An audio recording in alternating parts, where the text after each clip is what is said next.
Imagina un hombre cuyo intelecto iluminó no solo el laboratorio, sino también el firmamento. Gustav Robert Kirchhoff, el genio prusiano cuya curiosidad convirtió la luz en un lenguaje capaz de revelar los secretos del sol y las estrellas. Desde la invención del espectroscopio moderno hasta la formulación de leyes que sentaron las bases de la física teórica y la futura teoría cuántica, su legado trasciende siglos.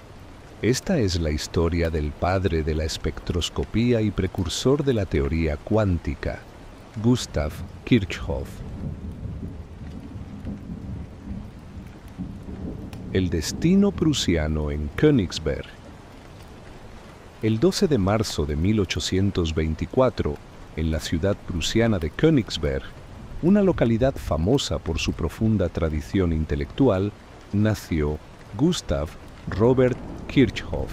Esta urbe era conocida en los círculos académicos como la ciudad de la razón pura, forjando un ambiente donde la excelencia académica y el rigor mental eran las monedas de cambio más valiosas. En este entorno estimulante, la familia Kirchhoff ocupaba una posición prominente.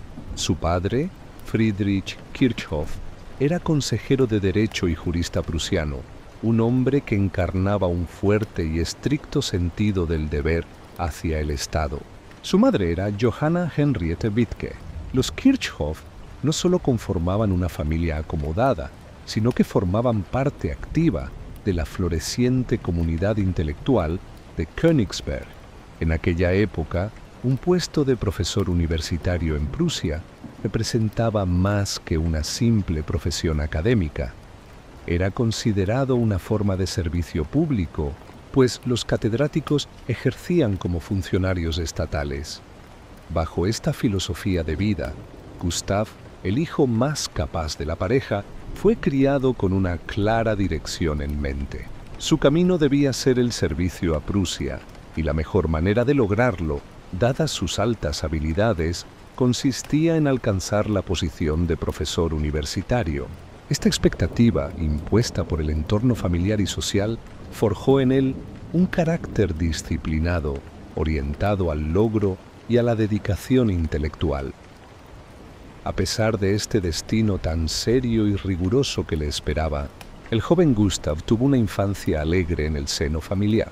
De pequeño era descrito como un niño menudito para su edad, una característica que conservaría siempre, pues nunca alcanzó más que una estatura media. Como curiosidad de su carácter, era un niño vivaz y conversador, un rasgo de personalidad que, según se comenta, a menudo obligaba a quienes lo rodeaban a recordarle que debía guardar silencio. Esta combinación de intelecto precoz y temperamento animado definiría al futuro científico, fusionando el rigor teórico con una notable capacidad para la colaboración. Su educación formal comenzó después de recibir lecciones particulares iniciales. Posteriormente, asistió al Instituto de Kneiphof en Königsberg, la escuela secundaria de su ciudad natal. Ya durante estos años escolares quedó patente la dirección natural de su futura carrera. Sus habilidades académicas eran consistentemente altas, mostrando una inclinación particular por las matemáticas. Sin embargo, el futuro gigante de la física teórica clásica no era perfecto. Los idiomas constituían, de hecho, su punto débil.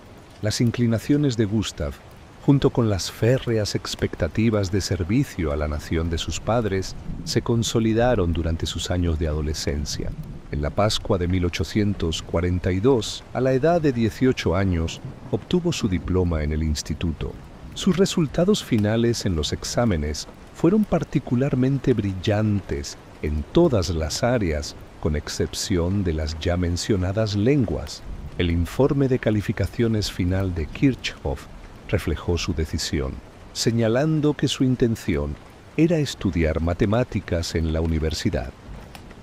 Así, entre las paredes centenarias de aquella institución, el joven de estatura modesta pero mente brillante comenzaba a caminar por el sendero que lo convertiría en uno de los pilares de la física moderna.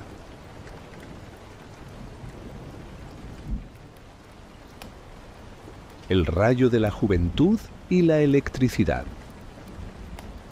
El joven Gustav Robert Kirchhoff, tras haber finalizado su educación secundaria en el Instituto de Kneiphof en la primavera de 1842, se enfrentó a su destino intelectual en la Universidad Albertus de Königsberg. La tradición académica de esta ciudad, que valoraba profundamente el rigor intelectual, lo guió a matricularse en matemáticas a la edad de 18 años. Aunque Kirchhoff comenzó con la intención de sumergirse en las matemáticas puras, asistiendo a las clases de figuras notables como Carl Gustav Jacob Jacobi y Friedrich Julius Richelot, su camino fue redefinido por el físico Franz Ernst Neumann. Neumann, quien había sido influenciado a su vez por Jacobi y Friedrich Wilhelm Bessel, había cambiado su enfoque desde la mineralogía hacia la inducción eléctrica y la física matemática. Neumann y Jacobi habían establecido conjuntamente un seminario fundamental de física matemática en la universidad. El propósito de este seminario era introducir a los estudiantes en los métodos rigurosos de la investigación científica. Kirchhoff asistió al seminario entre 1843 y 1846, aunque Jacobi se indispuso en 1843. Fue la influencia de Neumann la que resultó decisiva, guiando a Kirchhoff hacia la aplicación de las matemáticas a los problemas físicos. De hecho, Neumann se convirtió en su mentor y Kirchhoff fue considerado su mejor alumno. La huella de Neumann en la orientación y metodología científica de Kirchhoff fue profunda y duradera. En este ambiente de estricta investigación, la primera gran obra de Kirchhoff surgió directamente de un encargo del seminario de Neumann. Fue en 1845, a la joven edad de 21 años, y mientras aún era estudiante, cuando Kirchhoff formuló su contribución investigadora más sobresaliente, aquella que hoy es la base de la ingeniería eléctrica, publicó su primer trabajo científico en los anales de física y química, un estudio sobre el flujo de la electricidad en un plato circular, donde calculó el flujo de la corriente a través de una placa plana, especialmente una circular. En un anexo a esta publicación, expuso las leyes que hoy llevan su nombre.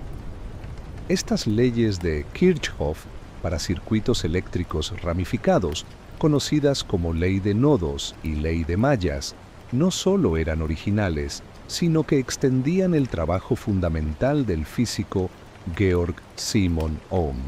Kirchhoff consideró una red eléctrica compuesta por circuitos unidos en nodos, permitiendo la reducción del cálculo de las corrientes a la solución de ecuaciones algebraicas.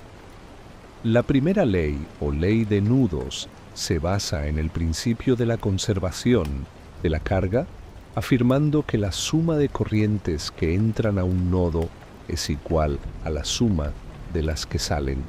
Para entenderlo de manera sencilla, imaginemos un cruce de caminos donde llegan varios ríos. El agua que entra debe ser igual al agua que sale, sin que se pierda ni se cree nada en el camino. La segunda ley, o ley de mallas, se fundamenta en la conservación de la energía y establece que la suma algebraica de las caídas de tensión en un circuito cerrado es cero.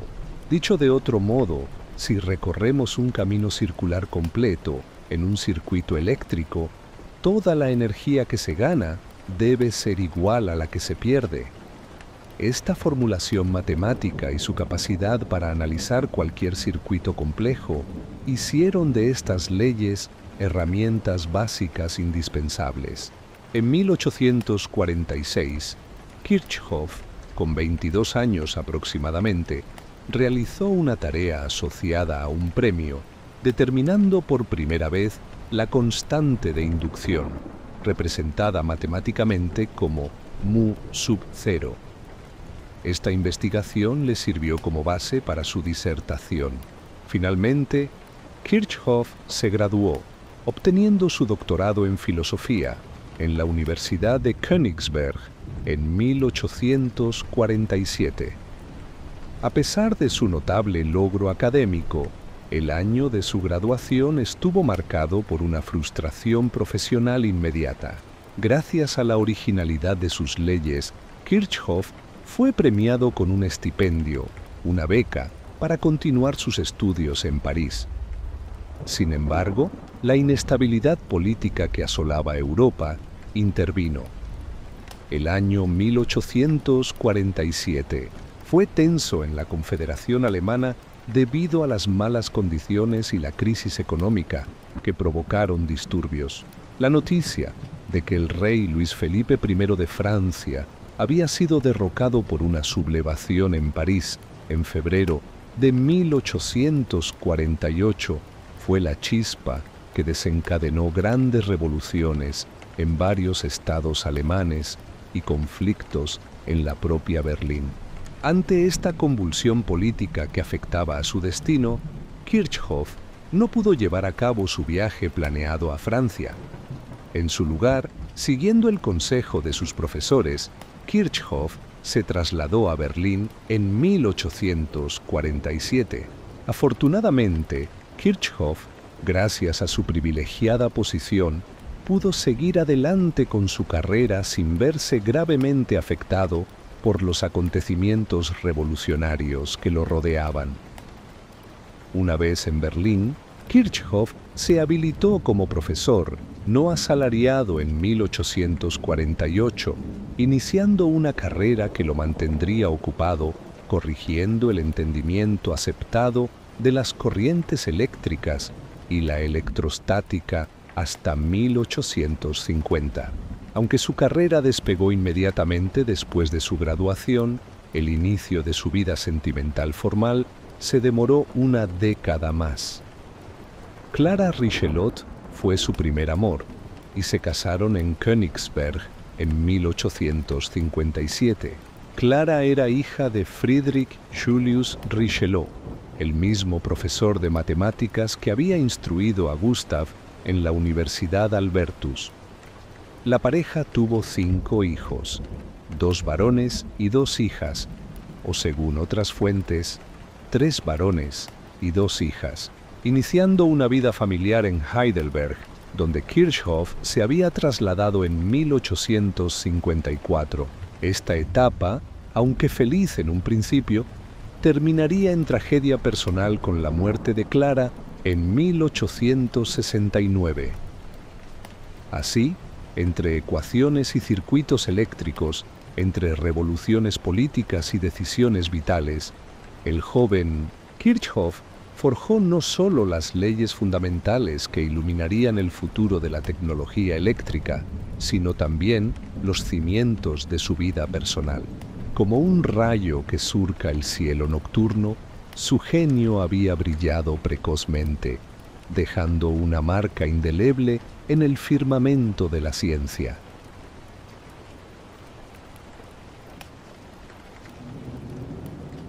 El profesor sin salario y la corrección de errores. Tras obtener su doctorado en la Universidad de Königsberg a la edad de 23 años en 1847 y con el frustrado viaje a París debido a la inminente agitación política en Europa, Gustav Kirchhoff se trasladó a Berlín. Este movimiento lo colocó en el epicentro de la efervescencia social y política. El periodo que siguió a su llegada a Berlín fue particularmente difícil, ya que la situación en la Confederación Alemana estaba cargada de tensiones. La pobreza generalizada, el desempleo creciente y las malas cosechas habían provocado un profundo descontento.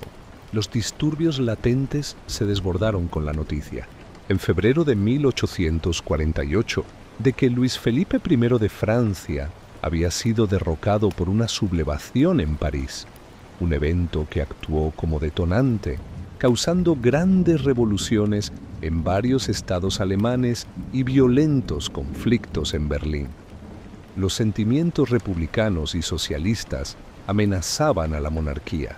No obstante, y en una curiosa demostración de la naturaleza privilegiada del mundo académico prusiano de la época, Kirchhoff, gozando de una posición social y económica favorable, no se vio mayormente afectado por estos acontecimientos tumultuosos a su alrededor.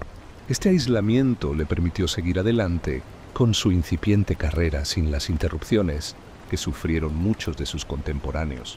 Su primer paso profesional en la capital fue obtener el derecho a enseñar como tutor privado.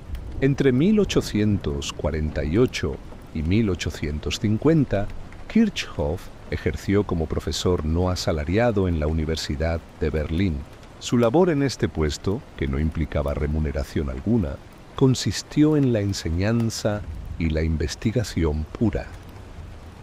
Fue durante este periodo que Kirchhoff, entre los 24 y 26 años, abordó los conceptos fundamentales de su campo, corrigiendo y mejorando la comprensión aceptada de las corrientes eléctricas y la electrostática. Con su rigor matemático característico, sentó las bases de la ley de Ohm, esta ley fundamental que describe cómo fluye la electricidad a través de los materiales en una sólida base que concordaba con las nociones prevalecientes de la electrostática. En un trabajo publicado en 1849, redefinió la tensión resultante del contacto de dos conductores diferentes como la diferencia de potencial. Para entenderlo de manera sencilla, la diferencia de potencial es como la diferencia de altura entre dos puntos. Así como el agua fluye naturalmente de un lugar alto a uno bajo, la electricidad fluye de un punto de mayor potencial a uno de menor potencial. Este refinamiento afianzó la ley de Ohm y eliminó la noción físicamente inaceptable de que la electricidad libre podía existir en equilibrio estable dentro de un conductor. Además de su intenso trabajo, estableció amistades cercanas con otros jóvenes genios en Berlín, como los fisiólogos Hermann von Helmholtz y Émile Dubois-Reymond. En 1850, a la edad de 26 años, Kirchhoff dejó Berlín, aceptando el puesto de profesor extraordinario de física en la Universidad de Breslau, actualmente conocida como Wrocław en Polonia.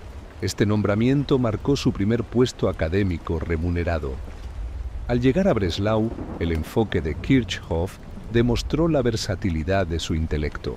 Se desvió temporalmente de su trabajo principal en electricidad para abordar un área crucial de la física matemática, la deformación de placas elásticas. Kirchhoff se dedicó a resolver varios problemas complejos que quedaban pendientes en la teoría de la elasticidad, es decir, el estudio de cómo los materiales se deforman y recuperan su forma cuando se les aplican fuerzas. Utilizando cálculo diferencial y métodos variacionales, herramientas matemáticas avanzadas que permiten encontrar las mejores soluciones a problemas complejos, logró resolver los problemas restantes de las placas elásticas, una tarea que anteriormente había sido trabajada por científicos como Sophie Germain, Siméon Denis Poisson y Claude Louis Navier. El año 1851 resultó ser un punto de inflexión, no por un descubrimiento físico, sino por un encuentro personal que cambiaría el curso de la astrofísica.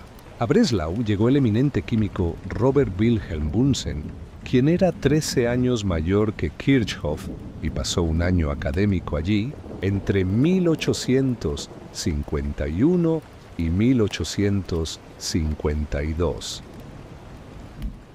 Durante este breve, pero crucial, periodo, los dos hombres entablaron una asidua y duradera amistad. Bunsen, un químico experimental de renombre, quedó particularmente impresionado por la destreza experimental de Kirchhoff. En 1852, Bunsen se trasladó a la Universidad de Heidelberg. Kirchhoff, en Breslau, extrañó profundamente la conexión con su nuevo amigo y colega. Esta amistad fue la clave de su siguiente y más importante decisión. En 1854, Bunsen utilizó su influencia y apoyo para que Kirchhoff fuera nombrado profesor de física en la Universidad de Heidelberg, ocupando una cátedra regular como profesor ordinario. Para Kirchhoff, quien tenía 30 años, la oferta de Heidelberg representaba un ascenso con un sueldo mucho mejor y, sobre todo, un entorno más afín para desarrollar su investigación y docencia. Aceptó el puesto y se mudó, iniciando una colaboración con Bunsen que sería extraordinariamente fructífera y que, al unificar las habilidades matemáticas de Kirchhoff con la experiencia química de Bunsen, estaba destinada a transformar el entendimiento de la luz y la composición del universo. Entre revoluciones políticas que parecían ajenas a su mundo y revoluciones científicas que él mismo forjaba, Kirchhoff había encontrado no solo su lugar en el mundo académico, sino también a su compañero ideal de investigación. La amistad con Bunsen, nacida en los pasillos de Breslau, se convertiría en una de las colaboraciones más brillantes de la historia de la ciencia.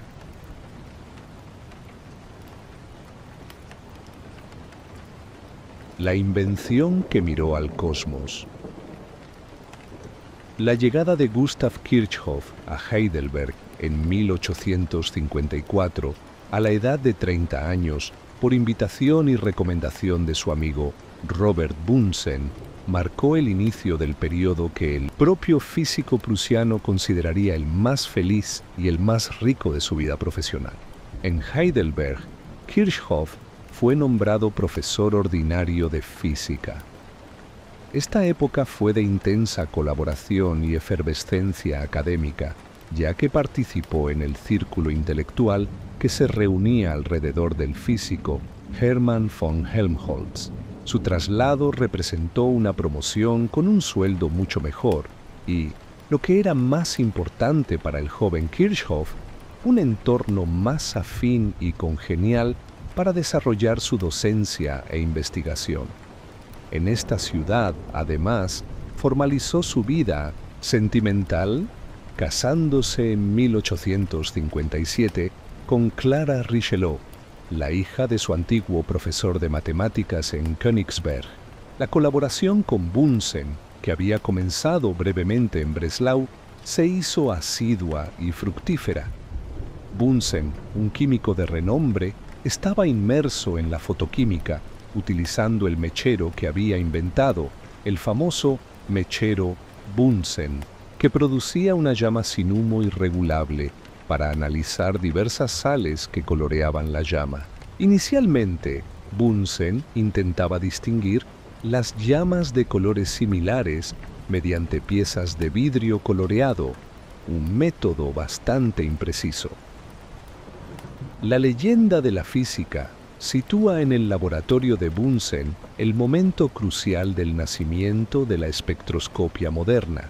Kirchhoff, con su mente aguda orientada hacia la óptica, sugirió un método superior: hacer pasar la luz de la llama a través de un prisma. Esta simple sugerencia, que unía la química del calor de Bunsen con la física de la luz de Kirchhoff, llevó al desarrollo del espectroscopio moderno. El aparato, inicialmente un arreglo provisional compuesto por dos telescopios y un prisma giratorio, pronto demostró ser una herramienta revolucionaria. Se basa en el principio de que cuando una sustancia es calentada hasta la incandescencia, es decir, hasta que brilla por el calor, o cuando es volatizada en una llama, emite luz que, al pasar por un prisma, se descompone en un conjunto de radiaciones que constituyen un espectro. Al utilizar el espectroscopio, Kirchhoff y Bunsen demostraron que cada elemento químico produce su propio patrón característico de líneas de color, también llamadas rayas espectrales. Estas líneas funcionaban como huellas dactilares o códigos de barras que identificaban de manera única al elemento.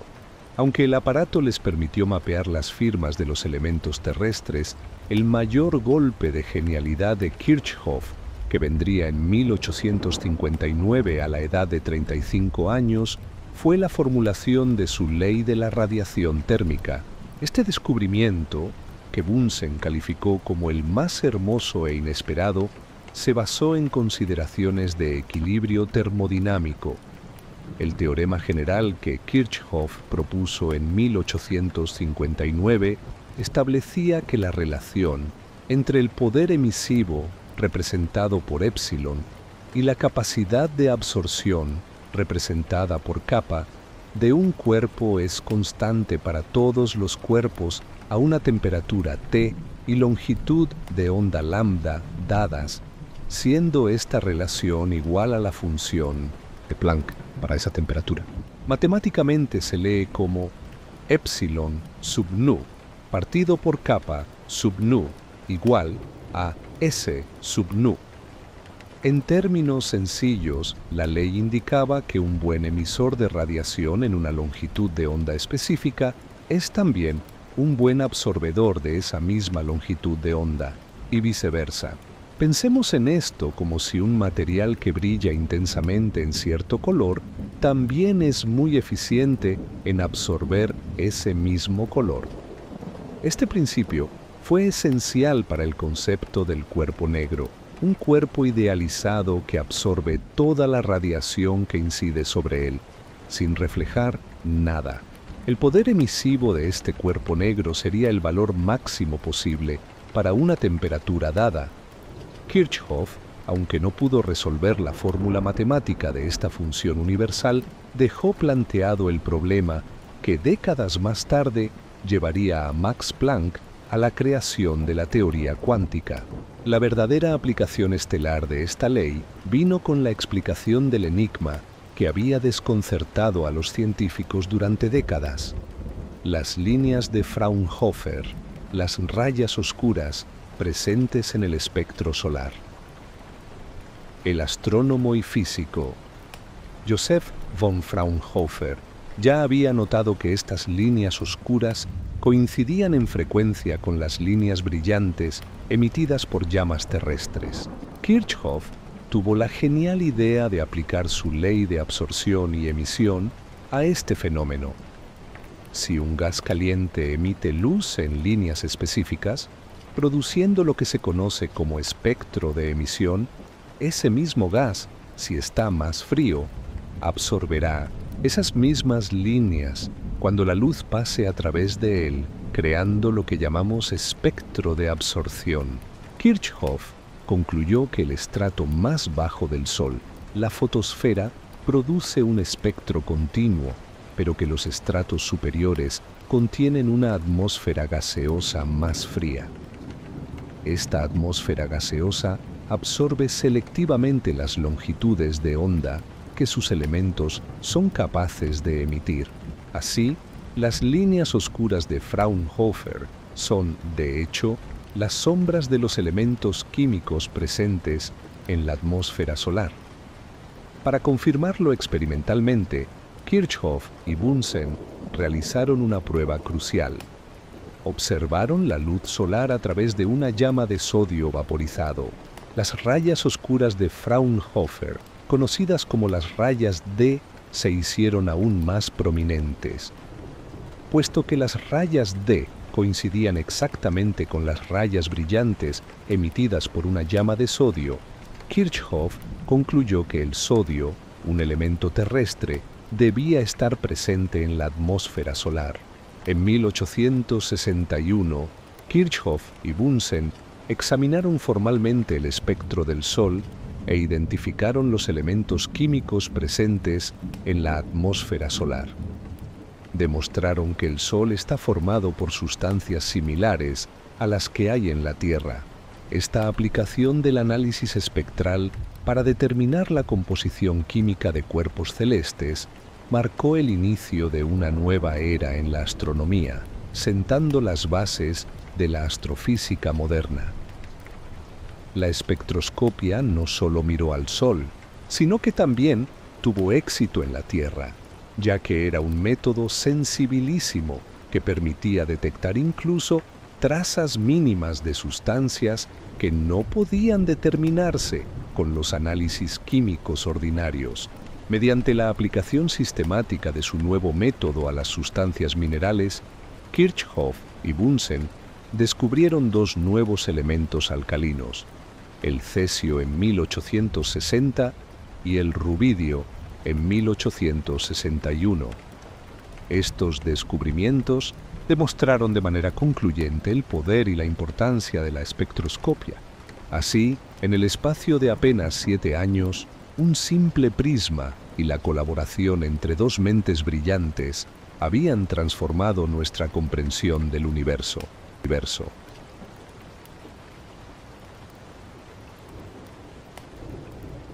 La casa de elementos y el nacimiento del cuerpo negro.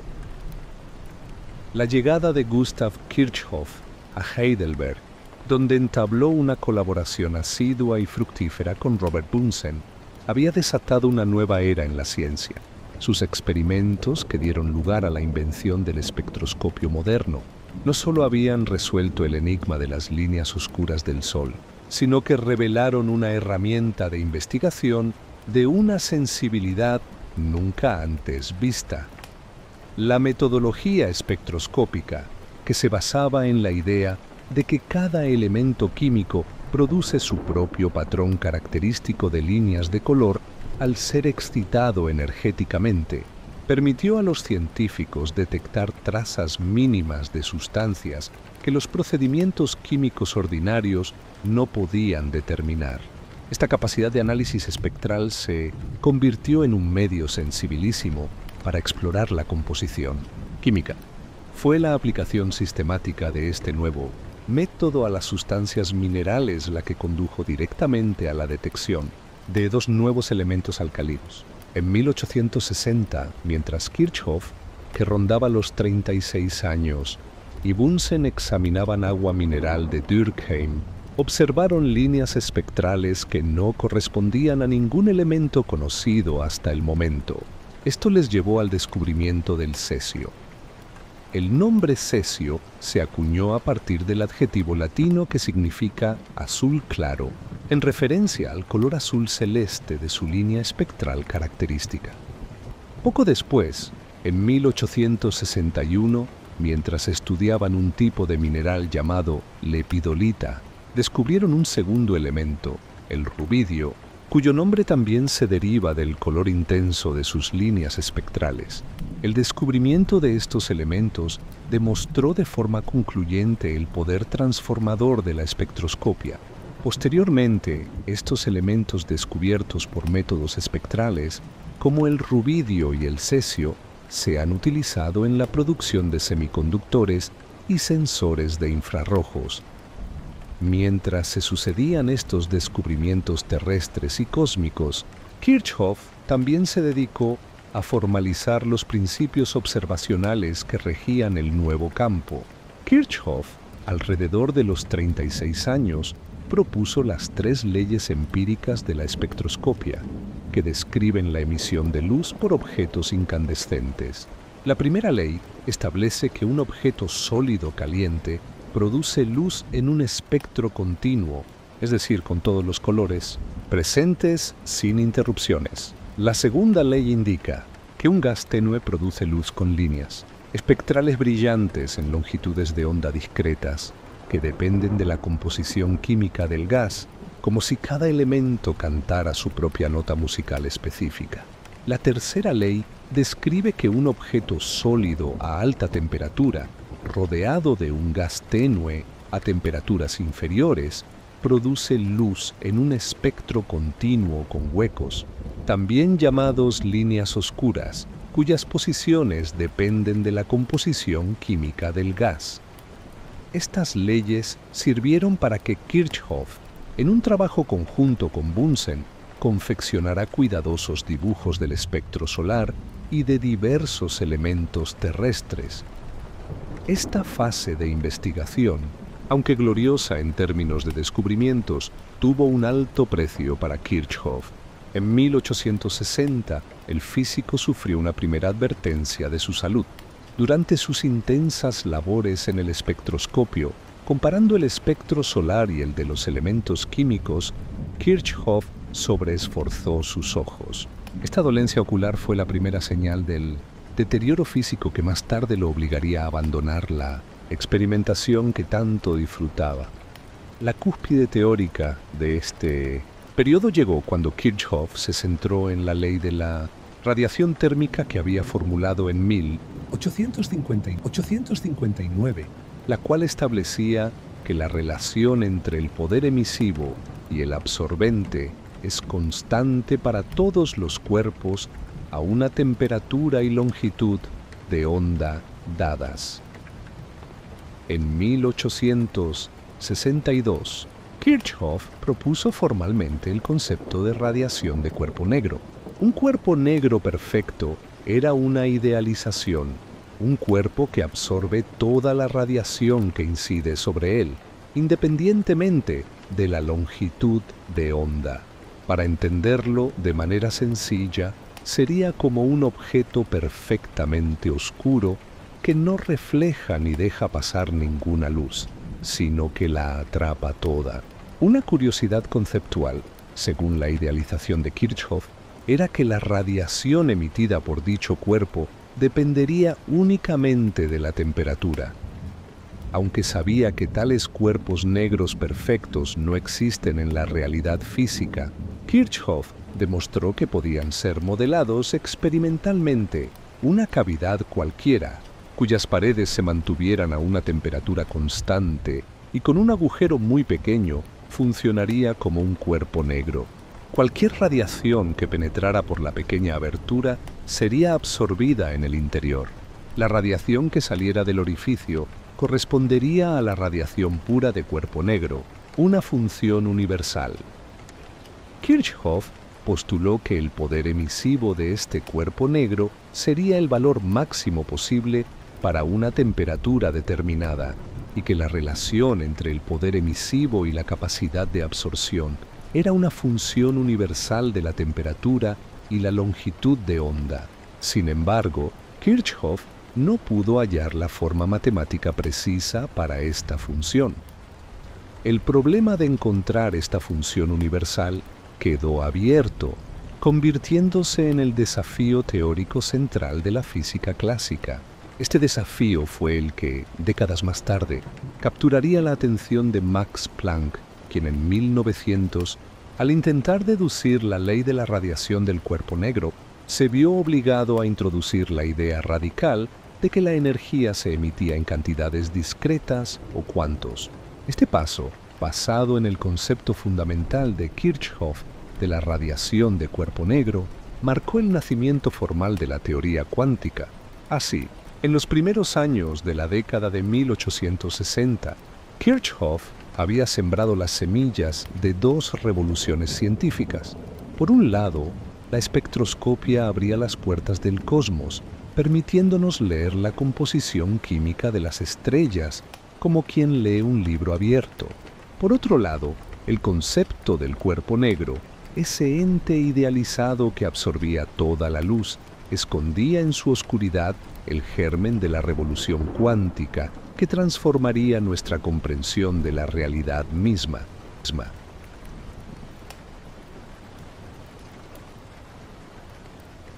Adversidad personal y sacrificio físico.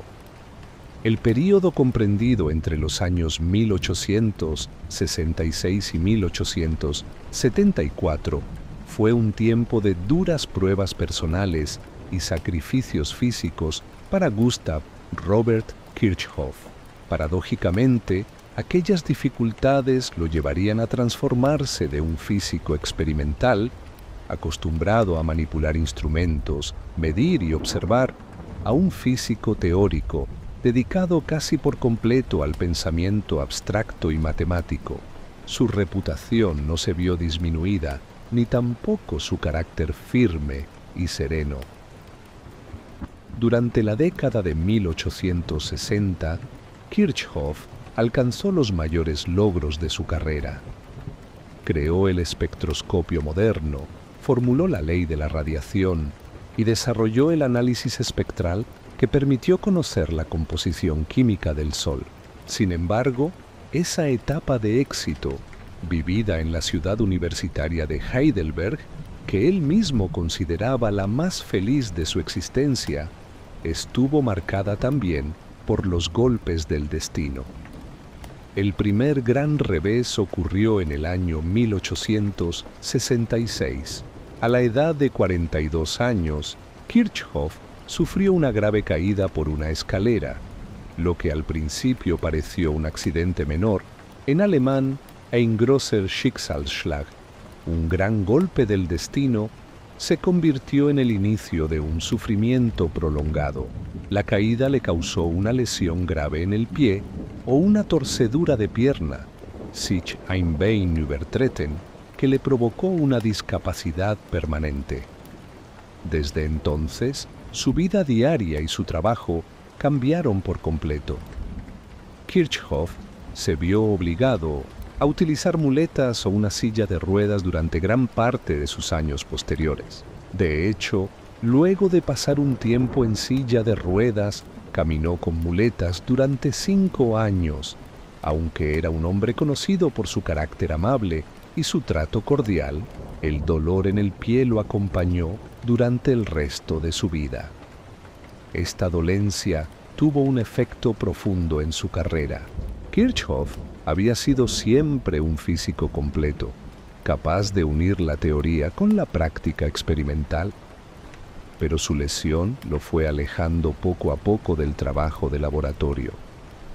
Debido a su limitación física, tuvo que suspender las clases de física experimental, en alemán Experimentalvorlesung, lo que supuso una renuncia dolorosa.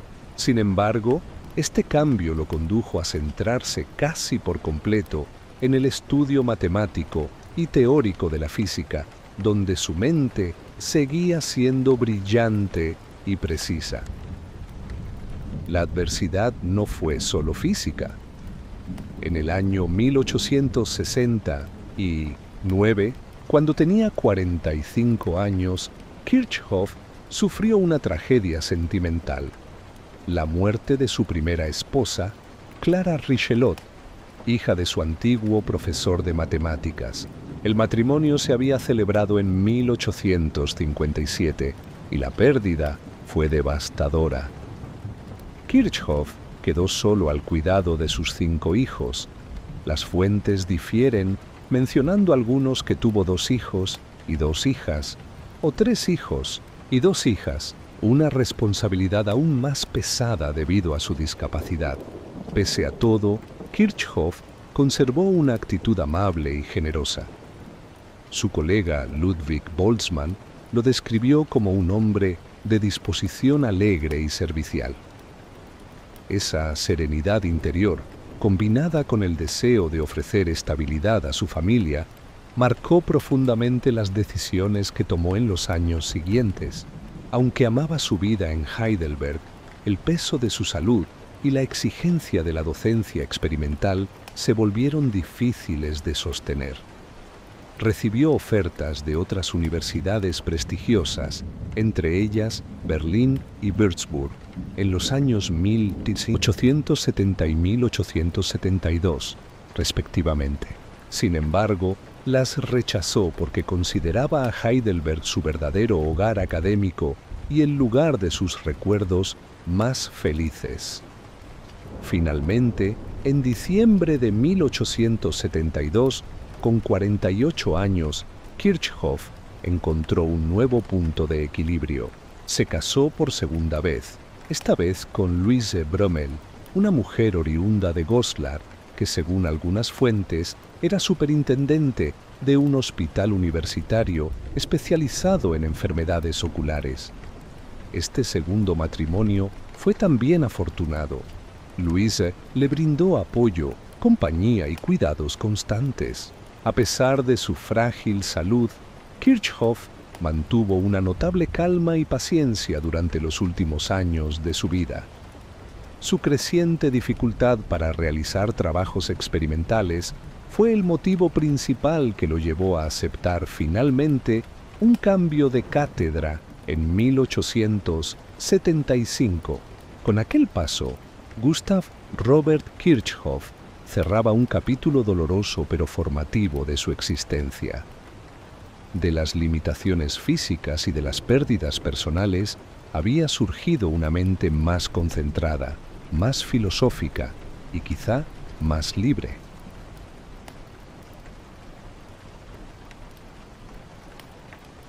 La consagración de la teoría en Berlín.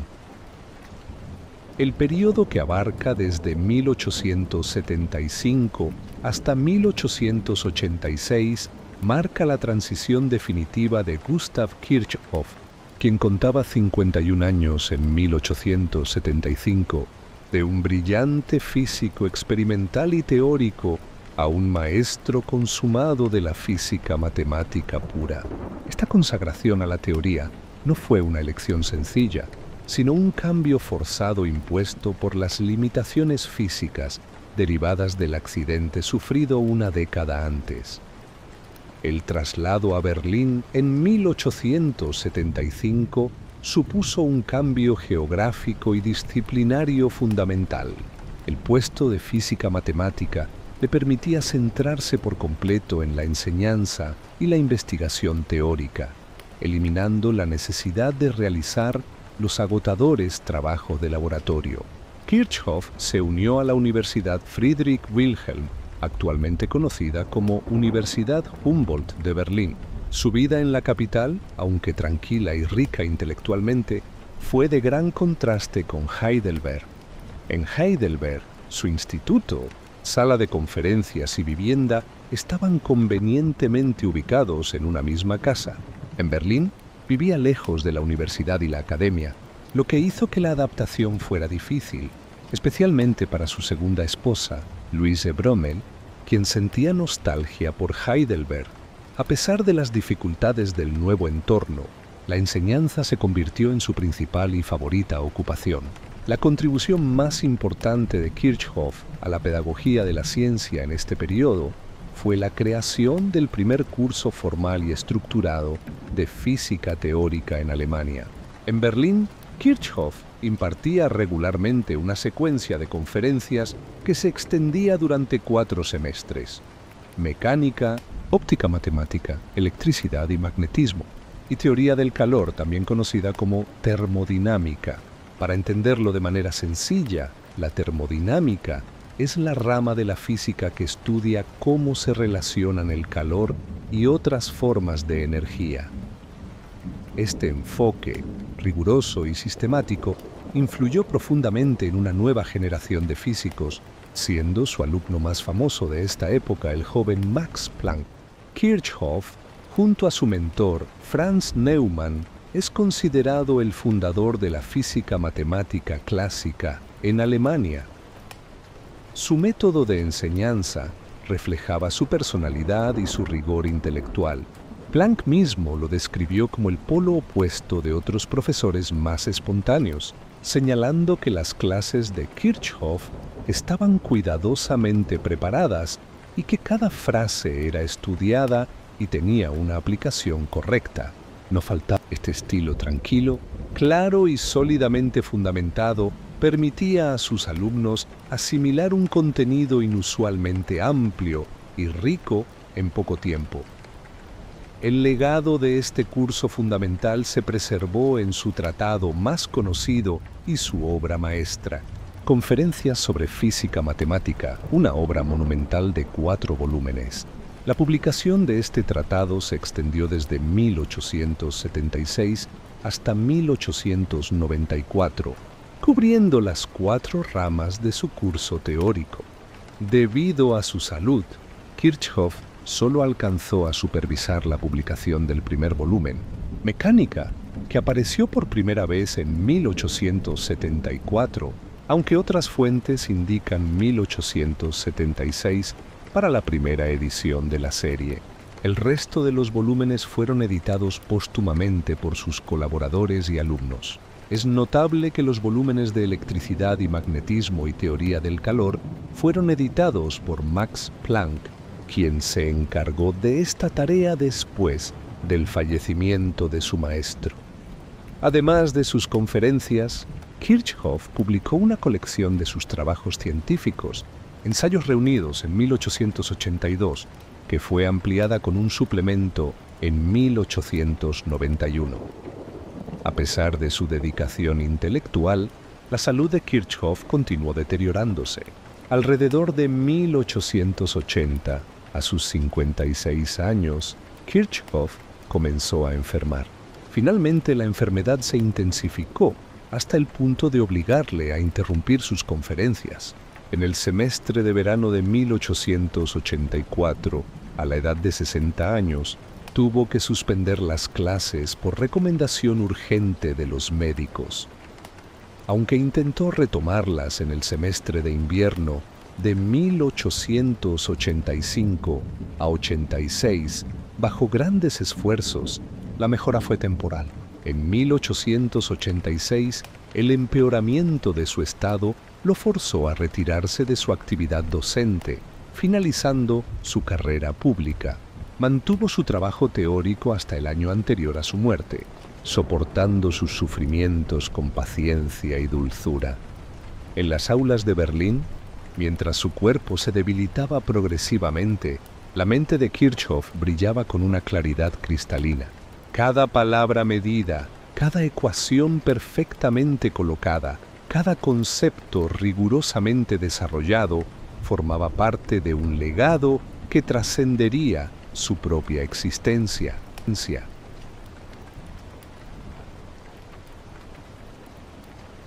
Humor, legado y la leyenda del oro solar.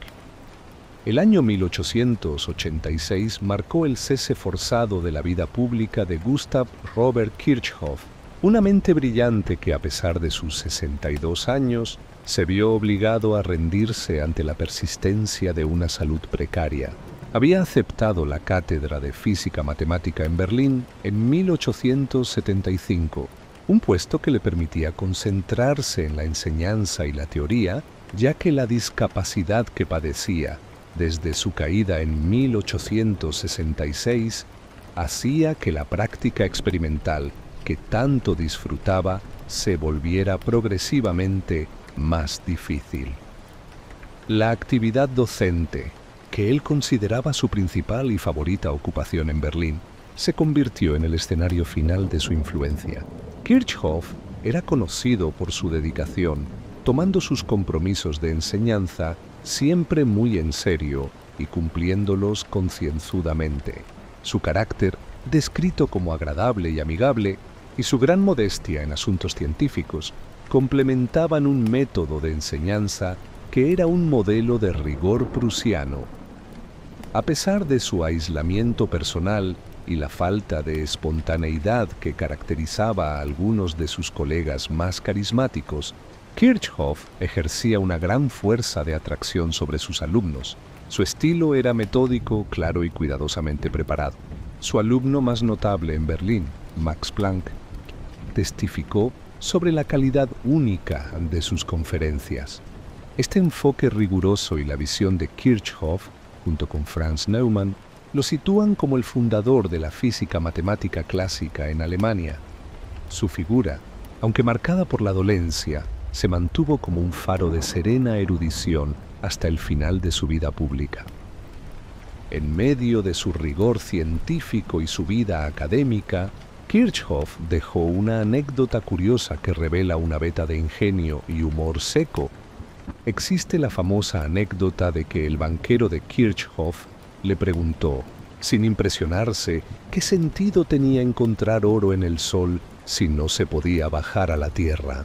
El banquero, representando quizás la mentalidad más práctica y menos visionaria, dudaba de la utilidad inmediata de la astrofísica. Kirchhoff encontró la oportunidad perfecta para responder a este escepticismo. En 1862 fue recompensado por la Royal Society con la medalla Rumford por su trabajo pionero en el análisis espectral de la luz solar y la explicación de las líneas de Fraunhofer. Es importante destacar que este prestigioso premio se otorgaba en oro. Kirchhoff, a la edad de 38 años, no perdió la oportunidad de instruir a su crítico con decencia. Envió la medalla a su banquero, junto con el ingenioso comentario: «Aquí está el oro del sol».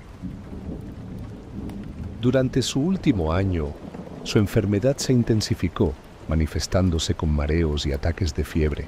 A pesar de que su mente se mantuvo intelectualmente alerta, su cuerpo, que ya había sido afectado por la discapacidad que lo obligó a usar muletas o silla de ruedas gran parte de su vida, ya no le permitía continuar. Se menciona que la causa de sus fiebres podría haber sido un tumor cerebral, aunque esto es una suposición. Gustav Robert Kirchhoff murió pacíficamente en Berlín la mañana del 17 de octubre de 1887. Tenía 63 años. Según el testimonio de los médicos, la causa inmediata de la muerte fue una grave lesión cerebral o congestión cerebral, un padecimiento que, afortunadamente, fue indoloro. Su colega Ludwig Boltzmann, quien lo había descrito como un hombre de disposición alegre y servicial en el apogeo de sus poderes, resaltó que, a pesar de los sufrimientos en sus últimos años, Kirchhoff llevó su larga dolencia con paciencia y serenidad. Aunque Kirchhoff no vivió para ver la culminación de su trabajo, su figura se proyectó sobre el futuro de la física. Su obra maestra en 4 volúmenes, Conferencias sobre física matemática, publicada entre 1876 y 1894, fue completada gracias a la diligencia de sus estudiantes, incluyendo a Max Planck, quien editó los volúmenes de Electricidad y Magnetismo y Teoría del Calor. Lo más significativo, sin embargo, es que su formulación de la ley de la radiación térmica de 1859 y el concepto del cuerpo negro, propuesto en 1862, fueron los cimientos de la física cuántica.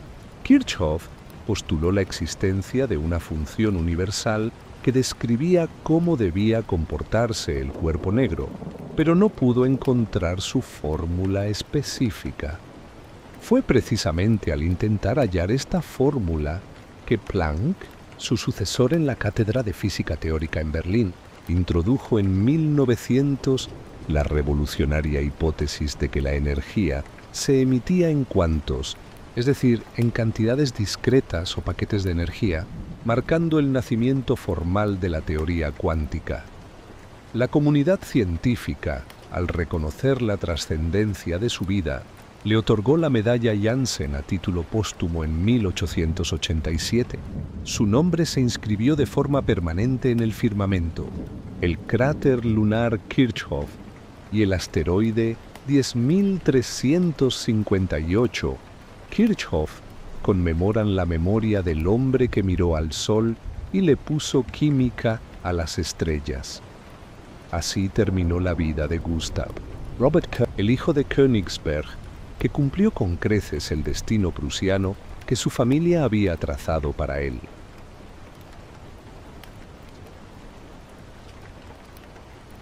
El padre de la teoría cuántica. La partida de Gustav Robert Kirchhoff en el mes de octubre del año 1887 no puso fin a su influencia en la física. Más bien, la proyectó hacia la siguiente era científica. El rigor que había cultivado desde sus años de estudiante en Königsberg y que luego perfeccionó en Heidelberg, se convirtió en el fundamento del descubrimiento más revolucionario del siglo XX, la teoría cuántica. El verdadero legado de Kirchhoff no fue solo lo que descubrió, sino el problema que dejó planteado sin resolver. En el año 1859 formuló la ley de Kirchhoff de la radiación térmica, demostrando que la relación entre el poder emisivo, representado por la letra epsilon, y la capacidad de absorción, representada por la letra kappa, de un cuerpo era la misma para todos los cuerpos a una temperatura, simbolizada por la letra T, y longitud de onda, representada por la letra lambda, determinadas.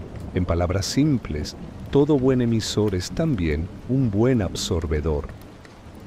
Basado en este principio termodinámico, Kirchhoff imaginó un cuerpo ideal, el cuerpo negro. Este objeto hipotético absorbería toda la radiación que llegara a él y emitiría energía únicamente en función de su temperatura, sin importar el material del que estuviera hecho. Kirchhoff comprendió que la radiación pura emitida por esta cavidad perfecta era una función universal, es decir, dependía solo de la temperatura y de la longitud de onda. Sin embargo, no conocía la forma matemática exacta de esa función. Aunque su ley fue esencial para entender la luz emitida por el calor, el físico prusiano dejó sin resolver el problema de cómo describir matemáticamente la radiación del cuerpo negro, desafiando así a las futuras generaciones de científicos.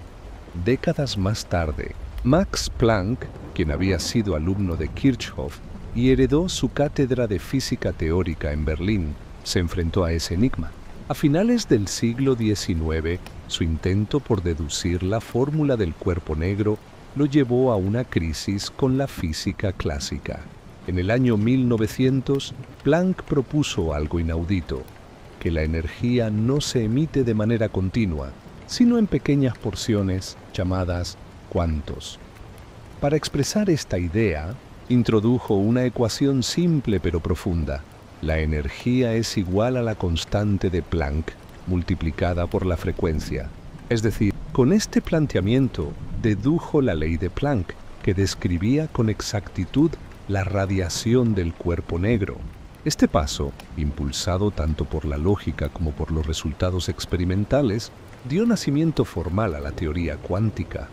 De este modo, el concepto fundamental que Kirchhoff había propuesto en 1862 se transformó en el precursor directo de la física cuántica moderna.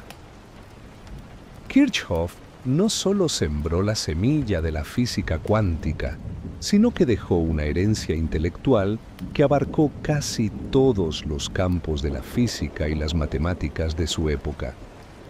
En el ámbito de la electricidad, a los 21 años, en el año 1845, publicó su primera gran obra, en la que formuló las leyes de Kirchhoff para los circuitos eléctricos, la ley de los nudos, que establece que la suma de las corrientes que entran en un punto es igual a la suma de las que salen, y la ley de las mallas, que indica que la suma de las tensiones en un circuito cerrado es igual a cero.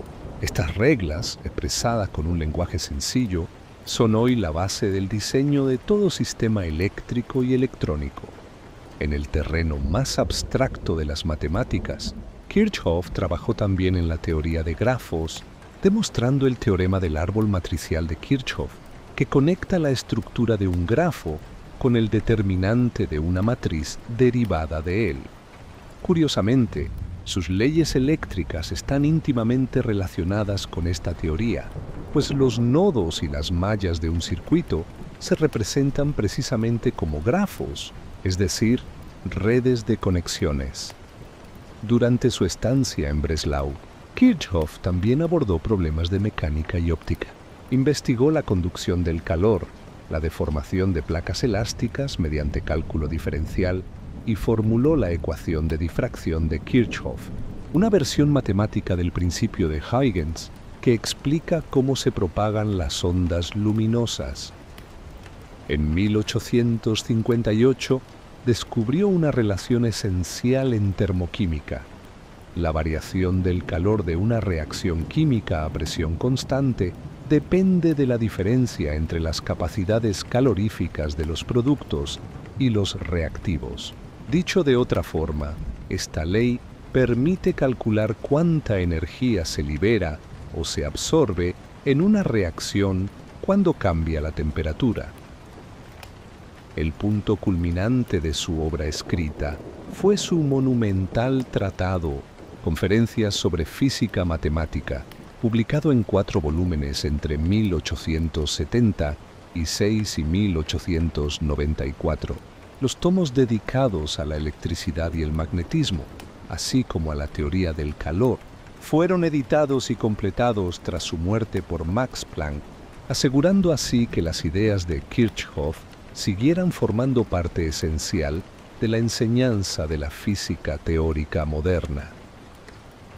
Su nombre fue inmortalizado también más allá de la Tierra.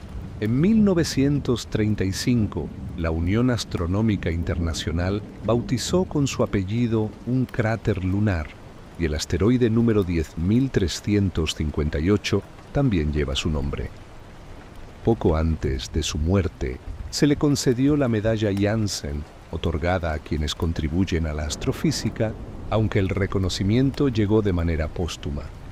Gustav Robert Kirchhoff, el hombre que demostró que las estrellas están hechas de los mismos elementos que la Tierra y que dejó abierto el camino hacia la teoría cuántica, permanece como una figura que unió la precisión del cálculo con la intuición del genio.